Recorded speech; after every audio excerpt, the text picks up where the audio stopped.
গেদা আমিরুল, তোর বোন তো বড় হয়ে গেল, তোর বোনের বিয়ে দিতে লাগবে। দেখ তো কি করা যায়। ঠিক তো বলছেন আব্বা।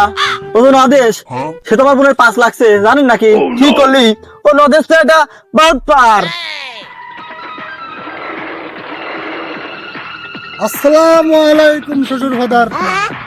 সালাম বাবু। ওয়ালাইকুম আসসালাম দুলি ভাই।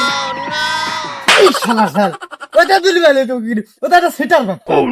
এ শ্বশুর ফাদার, কথাবার্তা কিন্তু উস্করি করবেন। আপনার মেয়ে আমার পছন্দ করে, আমি আপনার মেয়ের পছন্দ করি, দুটোই কিন্তু সমান। সো আপনার মেয়ের আমার সাথে বিয়ে দেওয়া লাগবে। এটা নদেশ কি করলি তুই? তুই এলে একটা সিটার বাটপার। এই খেতুপাড়া গ্রামে তোর মধ্যে কোনো সিটার আছে নাকি? আর তোর সাথে আমি মিয়া বিয়ে দেবো? এ শ্বশুর ফাদার, কথা কিন্তু আপনি উস্করি করেন। আমি ভাবছিলাম আমার নামে যত জমি জটা আছে তার মধ্যে 40 বিঘা আপনার নামে রেখে দেবো। আরে শালা বাবু, আমি তোমার ভাবছিলাম আরন ভার্সন 10 কিনে দিবি, কিন্তু তুমি তা ব্যবহার করতে যাও। তুমি বুঝাও না তোমার ভাবের, তোমার বোনটা আমার হাতে ভিড় দিই, তাহলেই তো পারবে না সবকিছু। কি কও তুমি? আব্বা ঠিকই তো কইছে, তুমি রাজি হও না কে? রাজি হলে তো আমি আরন বাসন টেন্ডা পাওয়া যায়, রাজি হয়ে যাও।